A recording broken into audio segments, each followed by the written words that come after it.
qu'un pèlerin, oui, sur cette terre. Je viens contempler la gloire divine qui se manifeste dans ces créatures.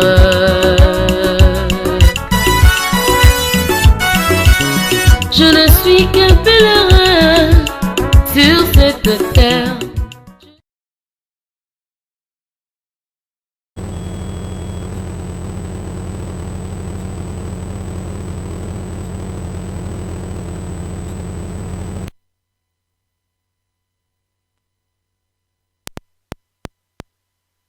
Vous soit multiplié. Aujourd'hui, dimanche, le 8 septembre 2024, Dieu nous a encore fait sa grâce parce que nous disons toujours,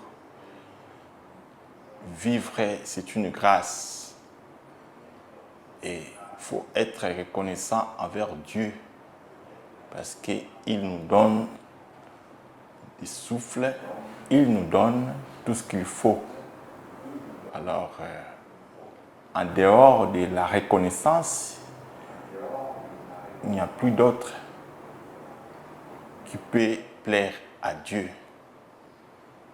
Donc, c'est ça les fruits que le Seigneur attend de nous, les fruits de nos lèvres, en rendant des actions de grâce na nyonso oyo azali kosalela biso. Et nous disons merci à Dieu. Et nous sommes en train de continuer toujours notre sujet qu'on avait commencé hier sur les 7 phrases de Jésus à la croix. Aujourd'hui, c'est la volume 2. Et nous lisons Genèse chapitre 2, verset 2. J'ai lu au nom du Seigneur Jésus-Christ.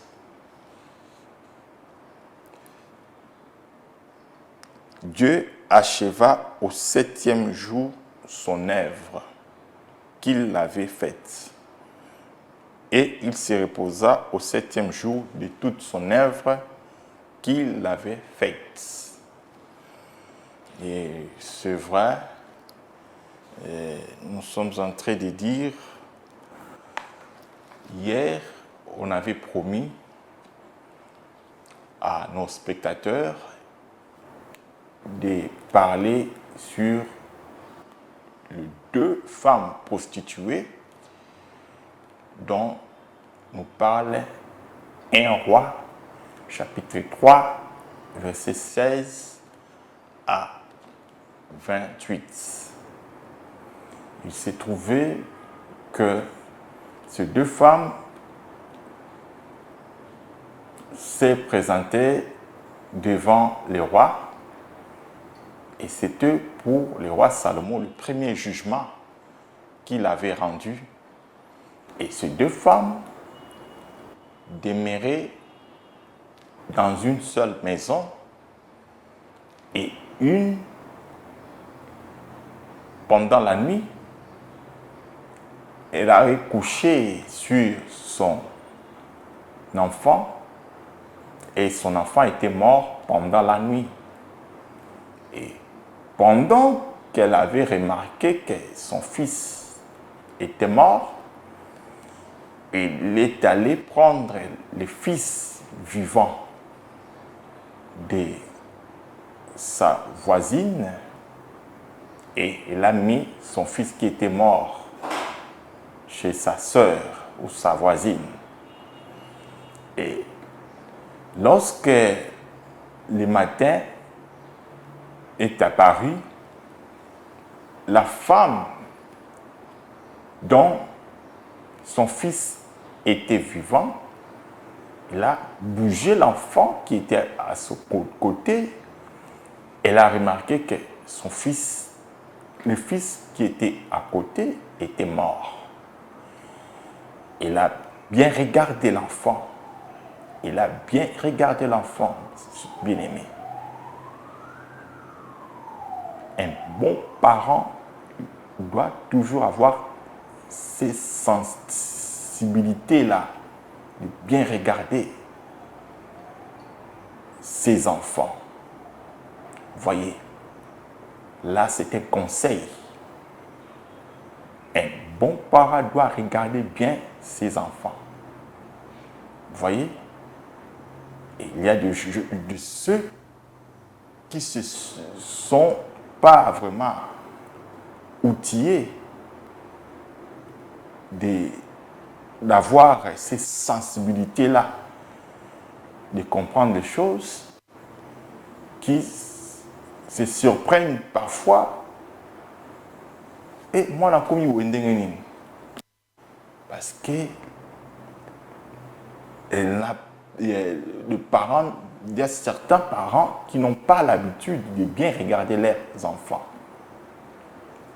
Mais la Bible nous dit, dans 1 Roi chapitre 3, verset 16 en descendant jusqu'au 28, cette femme, lorsqu'elle s'est réveillée le matin, elle a bien regardé l'enfant, elle a constaté que ce n'était pas son fils et que sa voisine l'avait fait un jeu. Pendant qu'elles se sont rendues chez le roi, alors le roi a écouté l'une et l'autre. Alors, le roi Salomon, pour faire son jugement, et il avait demandé l'épée et il a donné l'ordre de couper l'enfant qui est en vie, de couper l'enfant en deux. Et ce jugement avait fait que la vraie mère de l'enfant soit connue, bien-aimée, ça. Déjà, il faut comprendre qu'il y a toujours les vrais et les faux. Et la vraie mère de l'enfant, lorsqu'elle a entendu le roi donnant l'ordre de couper l'enfant, elle a senti une douleur de l'enfantement. Elle a dit non, elle a supplié le roi, elle a dit non, laisse l'enfant vivre.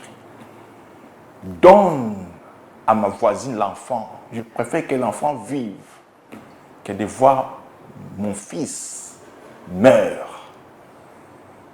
Et l'autre femme disait avec éloquence, tue l'enfant, tue l'enfant.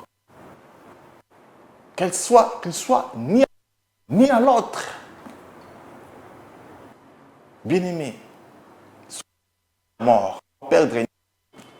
Voyez, mais la vraie mère, elle a dit non, il ne faut pas tuer l'enfant. Ah oui, le roi a dit, femme, elle,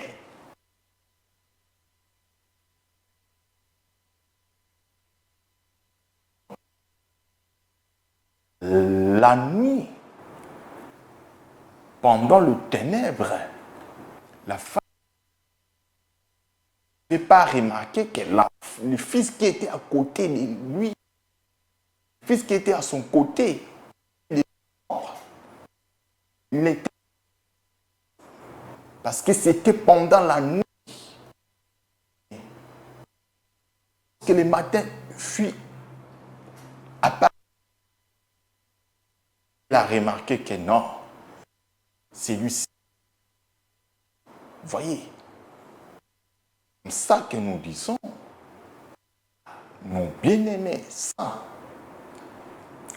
Accrochez-vous à la lumière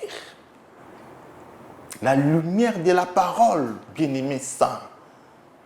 C'est ça qui va vous aider, ou nous aider, nous tous, de distinguer les vrais et les faux. Voyez, bien-aimé, c'est ça. Car Ésaïe, chapitre 8, verset 20, dit à la loi et au témoignage.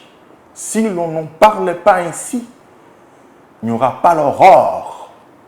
Voyez. L'aurore, c'est le temps du matin.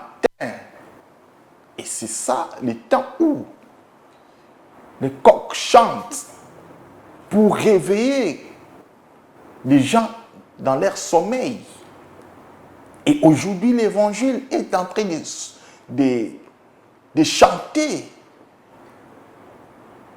L'évangile est en train de faire l'œuvre d'évangéliser pour que ceux qui dorment puissent se réveiller. Afin que le peuple du Seigneur ne demeure plus dans les ténèbres, mais qu'ils entrent dans la lumière. Bien-aimé ça. Il est vraiment important de nous révolter par rapport aux mauvais enseignements qui circulent dans le monde. Je vous dis que dans chaque coin, il y a des faux enseignements qui circulent, des enseignements qui n'ont pas de base biblique et des enseignements qui ne sauvent pas. Voyez, mais nous étant dans la lumière, nous devons nous décider et nous fixer vers l'évangile. Voyez, une fois, Rachel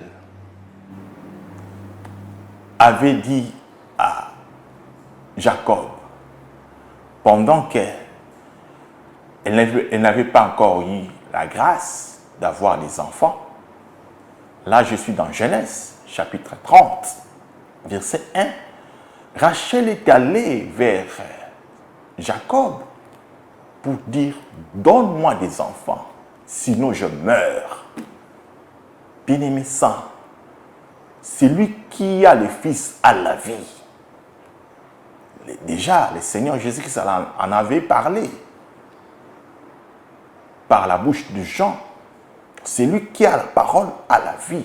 Celui qui a le Fils a la vie. Et c'est pourquoi Rachel, comprenant toutes ces réalités, elle a dit non, donne-moi des enfants, sinon je meurs. L'enfant, c'est la vie. Et cette femme qui avait perdu son fils, le roi n'avait pas senti en elle l'essence de douleur qui se manifeste dans chaque femme. C'est ça qui avait fait que le roi puisse juger et dire donne à la première femme son fils, car c'est elle qui est la vraie mère de l'enfant. Voyez, c'est comme ça que nous disons la lumière, c'est ça qui fait que nous puissions vivre selon les traces, selon la loi de Dieu. Et vivre selon la loi de Dieu, comme dit tantôt Ésaïe, à la loi et au témoignage. Voyez. Donc c'est comme ça, vous allez voir les témoignages que nous nous rendons, c'est les témoignages de Jésus-Christ. Et Jésus-Christ, la loi de Moïse a parlé de Jésus-Christ. Les proverbes, les psaumes ont parlé de Jésus-Christ. Et les prophètes ont parlé de Jésus-Christ. Voyez, bien-aimés, c'est comme ça que nous disons tantôt, nous sommes là pour vous éveiller. Vous qui sont en train encore de dormir, ce n'est plus le temps de dormir, bien-aimés. C'est le temps de nous réveiller. Bien-aimés, car le temps est vraiment dur et difficile. Le diable est en train de multiplier les stratégies pour séduire. Et nous aussi, nous devons nous réveiller. Vous voyez, bien-aimés. Joseph, il s'est manifesté 2 fois en Égypte. La première fois, Joseph s'est manifesté en Égypte. Là, il était dans la maison de Potiphar. Suivez-moi très bien, bien-aimé ça. Pendant que Joseph était dans la maison de Potiphar, là, c'est la première manifestation de Joseph en Égypte. Tout l'Égypte n'avait pas bénéficié de la grâce qui était chez Joseph. Seulement un groupe de gens qui étaient dans la maison de Potiphar. Et Potiphar était homme riche de l'Égypte. Mais ça fait que lorsque Joseph est allé en prison, cela c'est un signe de la mort. Parce que Joseph en prison, c'était la mort de Jésus-Christ. Cependant, Joseph dans la maison de Potiphar, c'est ça, Jésus-Christ qui avait donné le pouvoir à ses disciples d'aller dans la maison d'Israël. Je suis dans Matthieu, chapitre 10, versets 5 et 6. Mais il avait donné une instruction à ses disciples de ne pas entrer chez les païens ni chez les Samaritains. Donc, le pouvoir que le Seigneur Jésus-Christ avait sur les disciples, de les envoyer auprès du peuple d'Israël, c'était un pouvoir limité. C'est comme Joseph dans la maison de Potiphar. Il était limité, Joseph. Il était limité, Jésus-Christ. Son pouvoir était limité. Mais après la mort de Jésus, après la prison de Joseph, lorsque Joseph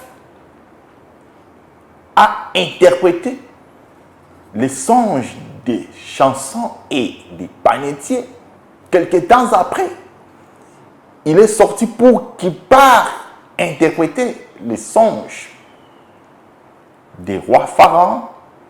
Et ça fait que on a élevé, Pharaon avait élevé Joseph pour être gouverneur de toute Égypte.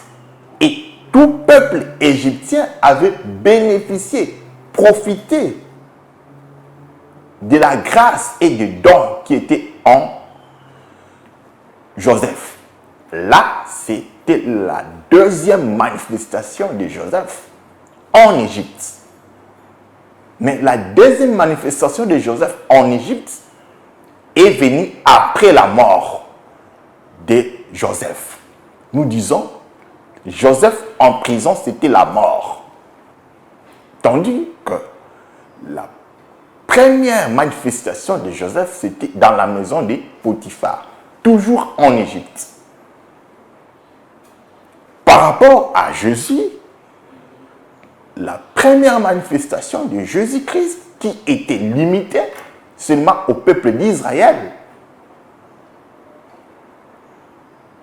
il avait donné l'ordre d'aller évangéliser le peuple d'Israël. Il dit, n'entrez pas dans la maison des païens ni des Samaritains. Après la mort et la résurrection de Jésus, nous voyons dans Matthieu 28, verset 19, oh, quelle gloire.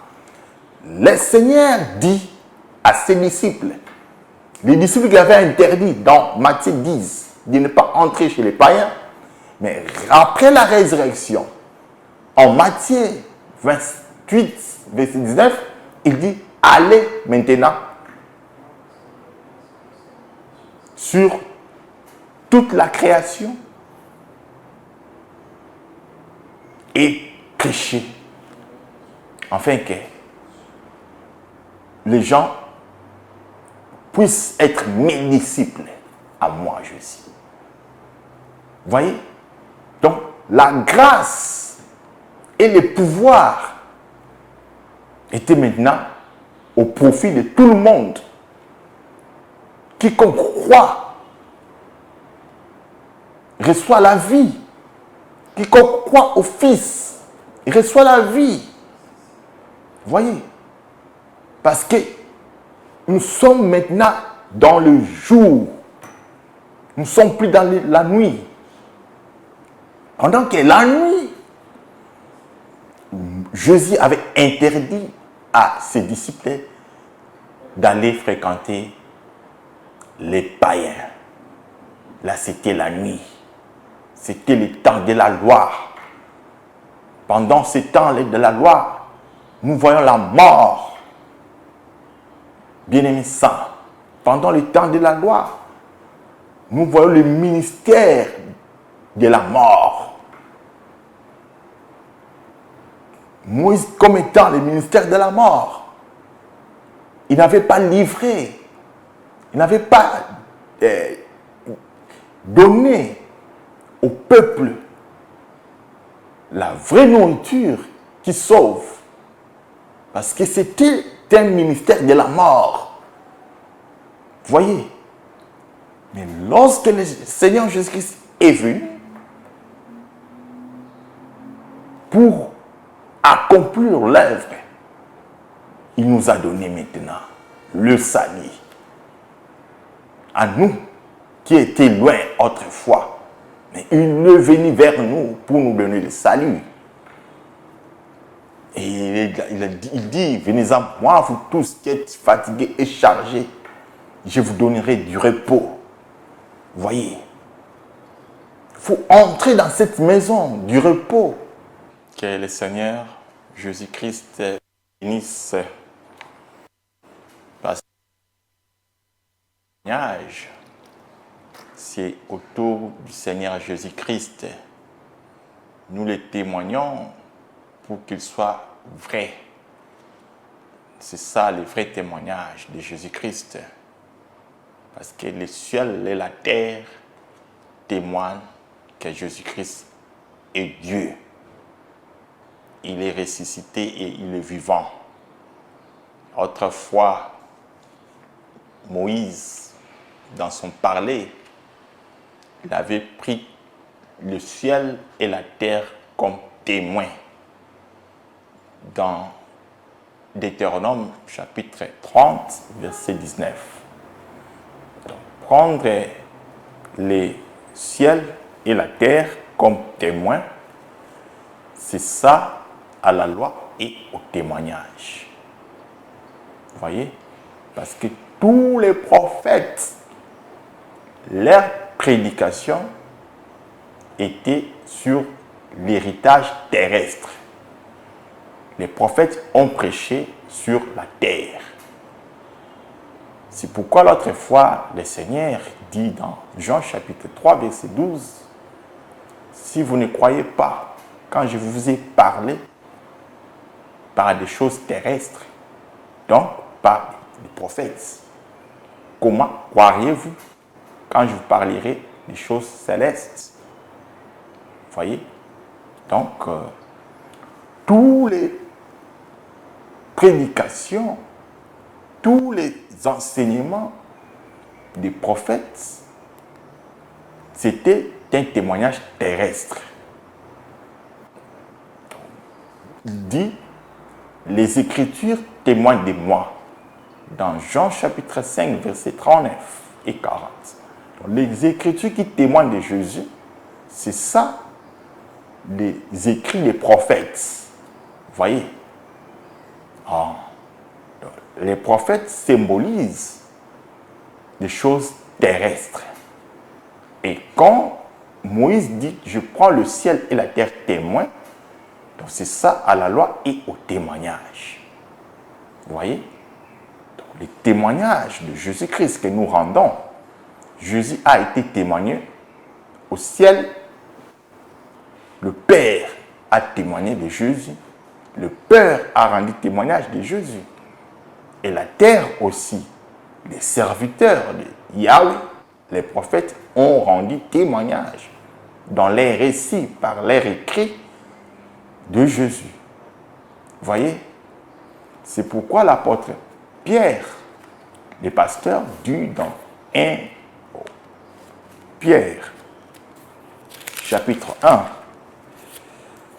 versets 10 et 12, 10 à 12, 1 Pierre chapitre 1,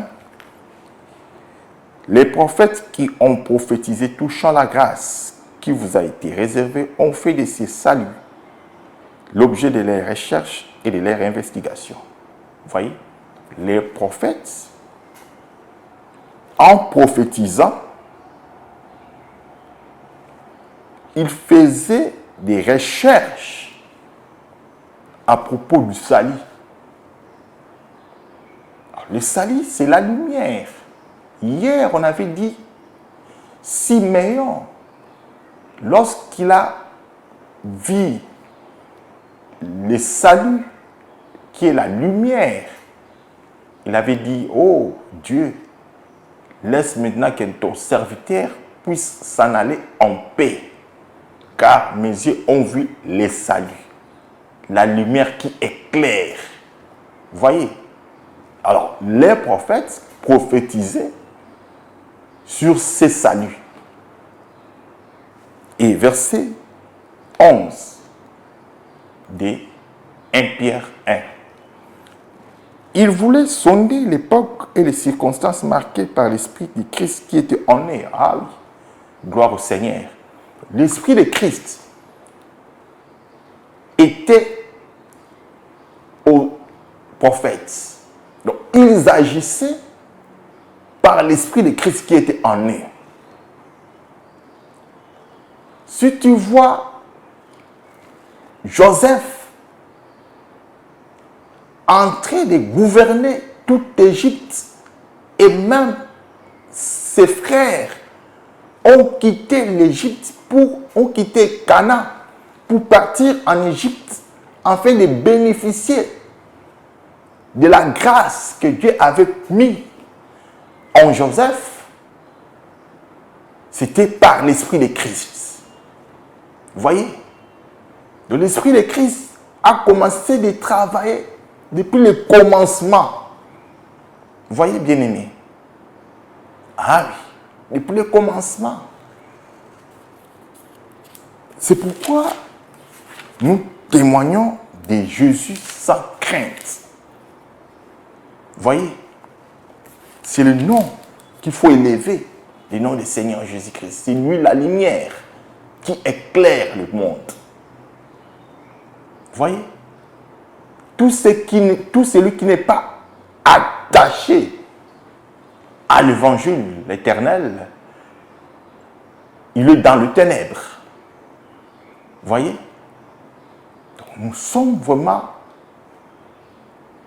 obligés de croire en Jésus pour être sauvés. Ne croyez pas aux hommes. Si quelqu'un vous présente Jésus et un homme mortel, il ne vous présente pas Jésus. Jésus est très jaloux. Il ne partage pas sa gloire avec les humains, avec les mortels. Non, bien-aimés. Il faut qu'on vous présente Jésus-Christ seul.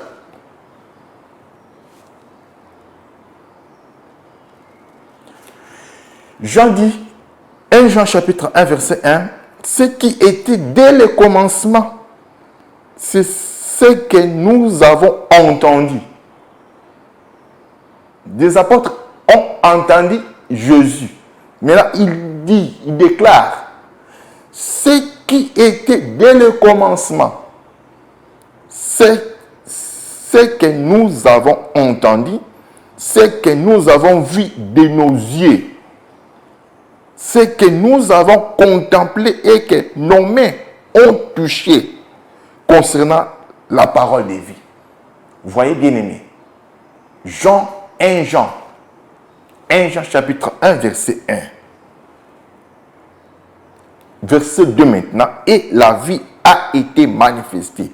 Et nous l'avons vue et nous lui rendons témoignage. Vous voyez, notre témoignage, c'est le Seigneur Jésus-Christ. Et la vie a été manifestée et nous l'avons vue et nous lui rendons témoignage. Et nous vous annonçons la vie éternelle. Vous voyez, bien-aimés, nous vous annonçons la vie éternelle qui était auprès du Père et qui nous a été manifestée. Bien-aimés saints, c'est la vie éternelle que nous vous prêchons. Nous rendons témoignage du Seigneur Jésus-Christ. C'est lui qui a manifesté depuis le commencement. Lorsqu'on dit le Seigneur Jésus-Christ est le même hier, aujourd'hui et éternellement, vous croyez quoi? Il est le même en tout. Hier, aujourd'hui et éternellement. Hébreux 13, verset 8. Il est le même. Dans la création, c'est lui qui avait créé le monde. C'est lui la parole de la vie. C'est lui la parole qui a créé le monde. C'est cette parole-là que le Seigneur est en train de nous prêcher à travers les médias, à travers les réseaux sociaux, pour avoir la vie éternelle. Voyez, bien-aimés, c'est ça l'évangile que le Seigneur est en train de nous prêcher à travers son ministère. Bien-aimés, ne demeurez pas dans les ténèbres.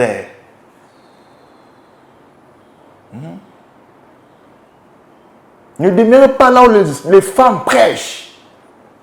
Le ministère n'est pas pour les femmes. Bien-aimés, quels sont ces apôtres, femmes, que vous connaissez, parmi les 12 que le Seigneur Jésus-Christ avait choisis? Il y a des femmes dans les sacerdoces lévitiques. Les femmes entraient dans les sanctuaires. Quelle est cette femme qui entrait dans les sanctuaires? Maintenant, aujourd'hui, nous voyons des femmes pasteurs. Ça vient d'où? Ne demeurez pas là où il y a les femmes prédicateurs. Il y a des femmes pasteurs. C'est la mort, bien-aimés. Ne demeurez pas, c'est les ténèbres là-bas. Il n'y a pas la vie. Il n'y a pas l'enfant.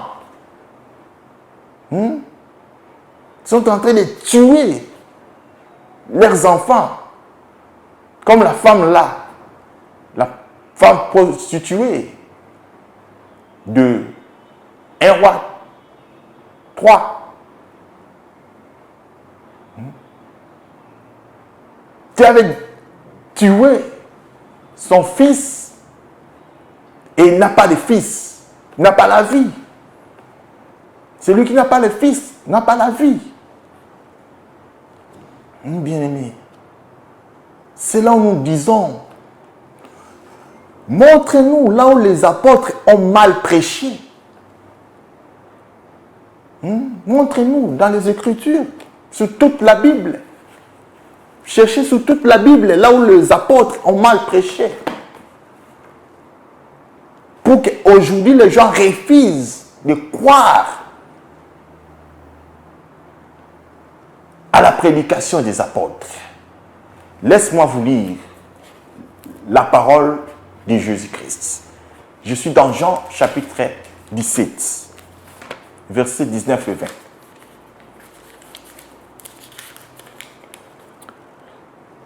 Et je me sanctifie moi-même pour eux, afin qu'eux aussi soient sanctifiés par la vérité. Jean 17, versets 19 et 20. Ce n'est pas pour eux seulement que je prie, mais encore pour ceux qui croiront en moi par leurs paroles. Bien-aimé,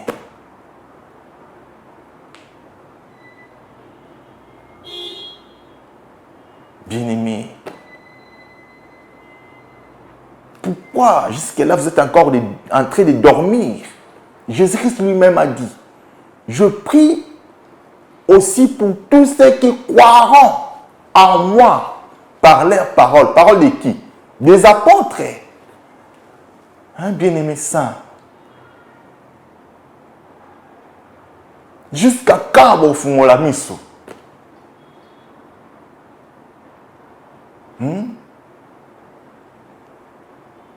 Vous couvrez la richesse à Congo, richesse à Congo. Qui vous a dit que Congo a des richesses?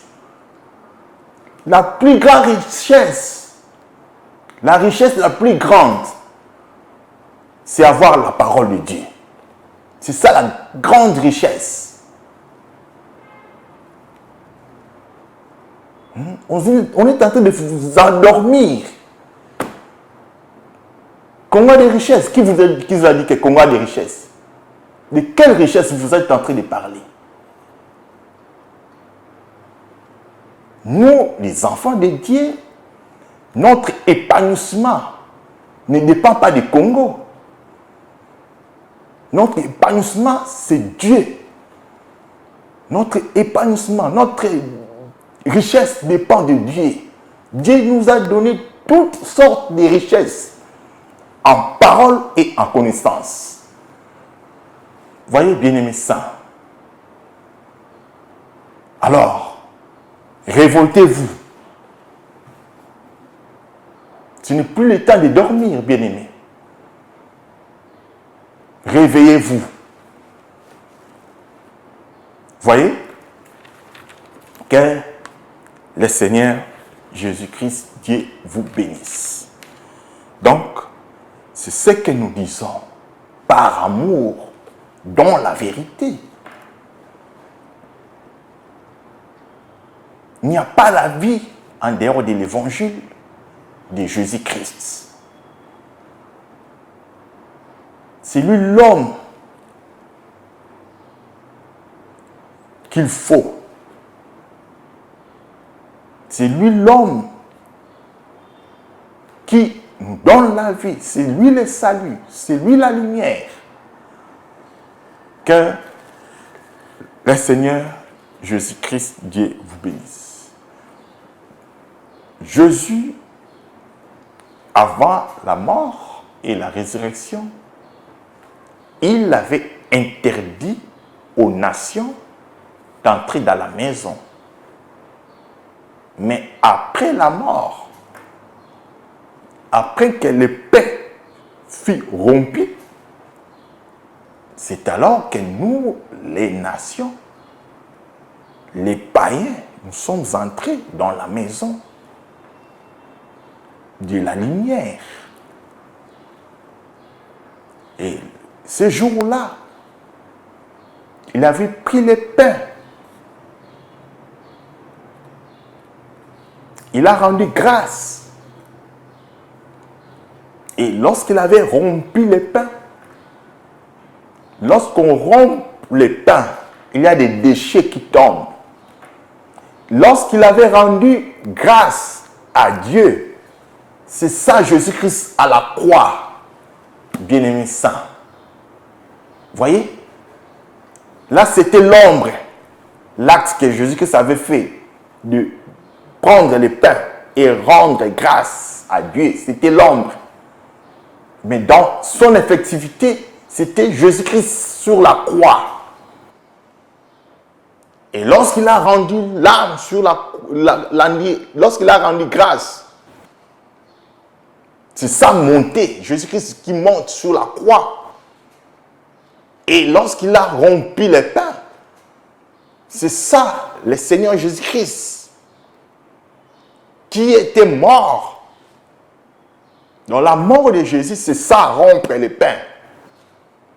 Et lorsqu'il a fait descendre les pains, il a rompu les pains, il a donné un morceau à Pierre, à Jean, à Matthieu, et tous les 12 ont pris les morceaux de pain. Vous voyez? Donc aujourd'hui, si tu veux vivre, tu veux être ressuscité des morts, il faut écouter la parole de l'apostolat. Voyez, bien-aimés, laisse-moi vous lire Romains, chapitre 6.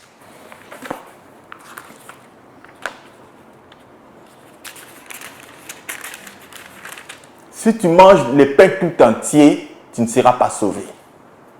On doit manger les miettes, le pain rompu, pour avoir la vie. Je suis dans Romains chapitre 6.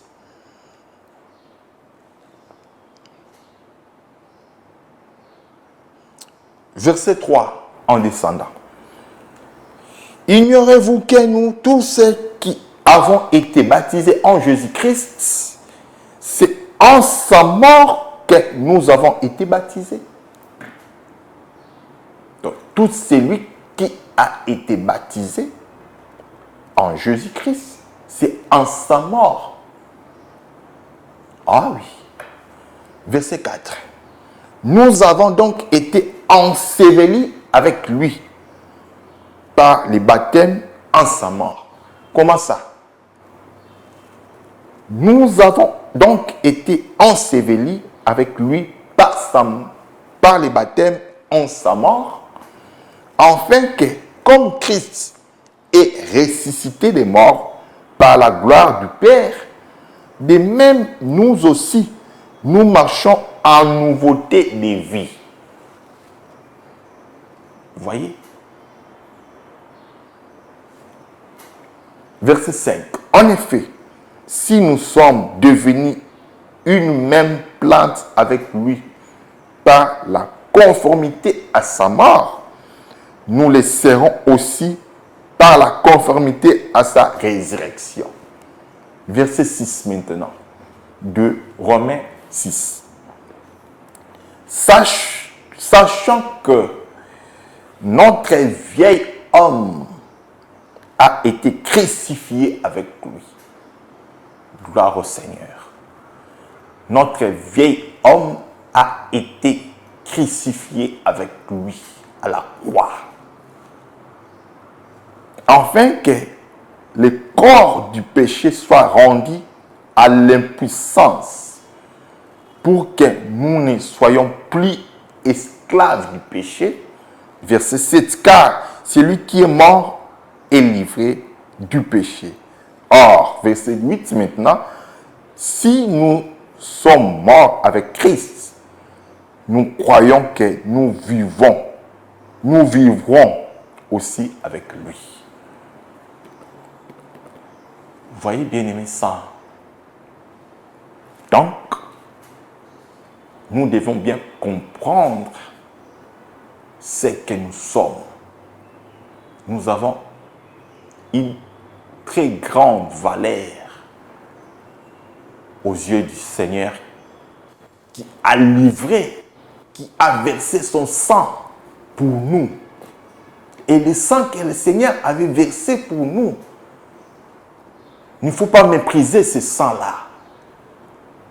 Il ne faut pas mépriser ce sang-là au profit des courtes joies que le diable vous présente. Il ne faut pas mépriser ce sang précieux au profit des courtes joies que vous voyez.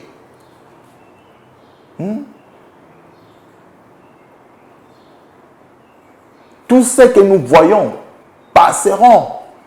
Et il faut comprendre, bien-aimés, La vie d'un être humain est courte sur la terre.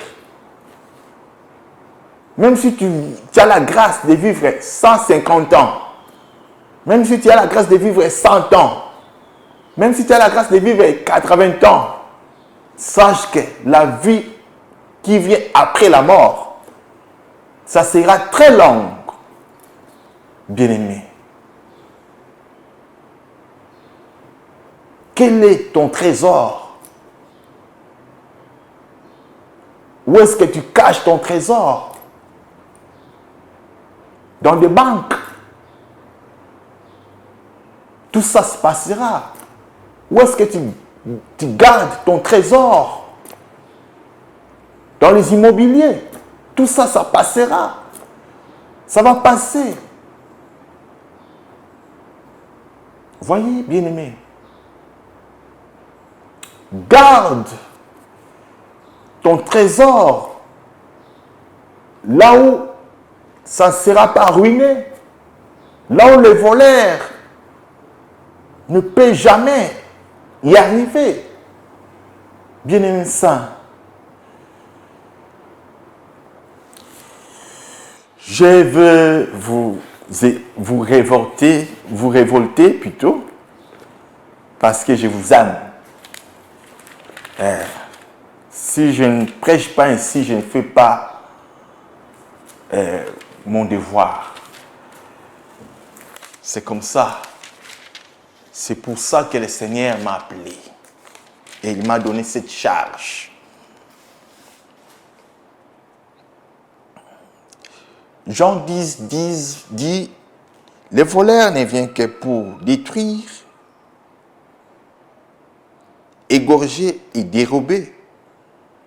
Mais moi, je suis venu afin que les brebis aient la vie et qu'elles aient en abondance. Le voleur ne vient que pour dérober, égorger et détruire. Au ciel, il n'y a pas de voleur. Le voleur est venu ici à la terre pour voler, égorger et détruire. Voyez, si tu gardes ton trésor au ciel, auprès du Seigneur, ta vie sera en sécurité. Bien-aimé, les voleurs ne viennent que pour dérober, égorger et détruire. Oh, gloire soit rendue à Dieu.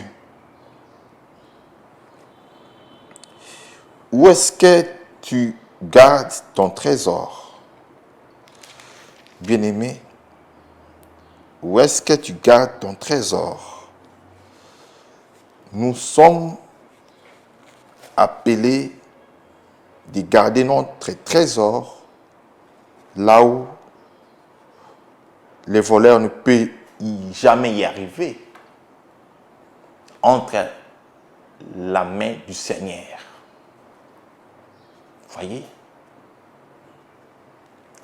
Investir en Dieu. Voyez? Le Seigneur est un vrai rémunérateur. Du sacrifice que tu es en train de faire, commence ces sacrifices à Dieu. Commence de faire tous ces sacrifices à Dieu. Parce que c'est lui le créateur de toutes choses. Des choses invisibles et visibles.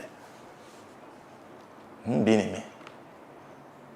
Quand tu crois que ton créateur peut venir te voler, Yahweh, ton créateur, peut venir te voler. Voyez comment est-ce que nous sommes en train de nous embrouiller inutilement.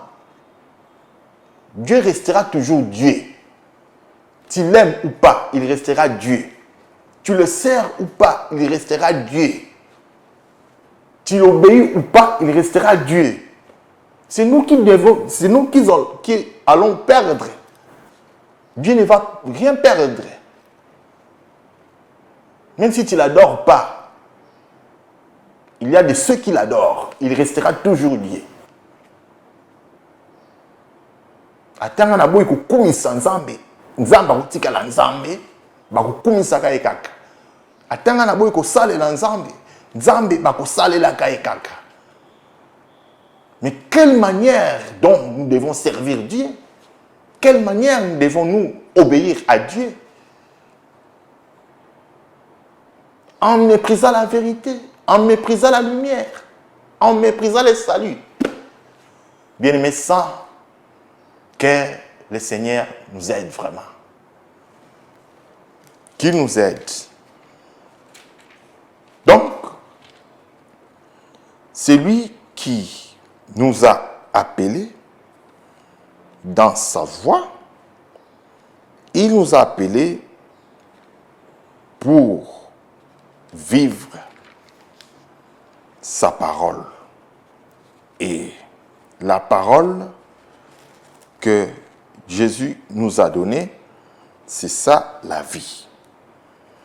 Que le Seigneur Jésus-Christ, Dieu vous bénisse. On arrête par ici pour aujourd'hui. On a voulu simplement vous faire comprendre par la grâce et l'intelligence de Dieu, Joseph qui était dans la maison de Potiphar, c'est ça Jésus-Christ avant sa mort qui avait envoyé ce serviteur, ses disciples, d'aller dans la maison d'Israël. Mais il avait privé la Samarie et les nations. Mais après la mort et la résurrection de Jésus, Jésus maintenant est là pour les nations. C'est ça, Joseph, après sa sortie en prison, il est élevé dans la maison des pharaons pour que, par la grâce et les dons que Dieu avait mis en lui, que toute Égypte puisse bénéficier et profiter de sa grâce. Et voir même ses frères. Vous voyez?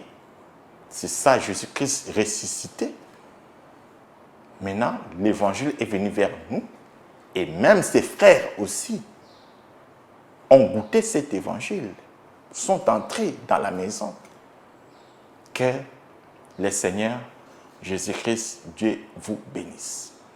Notre chaîne YouTube, CPT officiel, page Facebook, CPT officiel, notre numéro de contact, plus 243 81 87 39 307 97 06 42 177.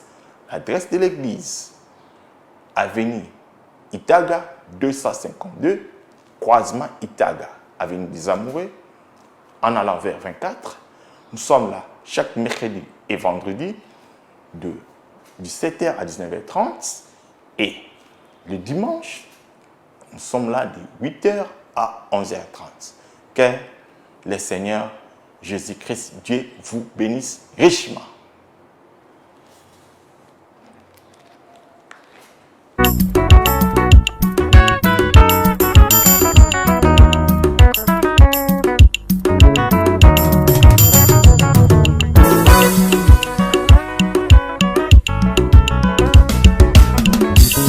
Je ne suis qu'un pèlerin, oui, sur cette terre.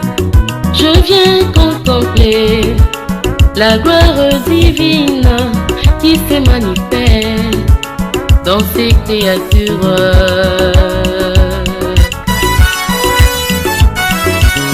Je ne suis qu'un pèlerin sur cette terre.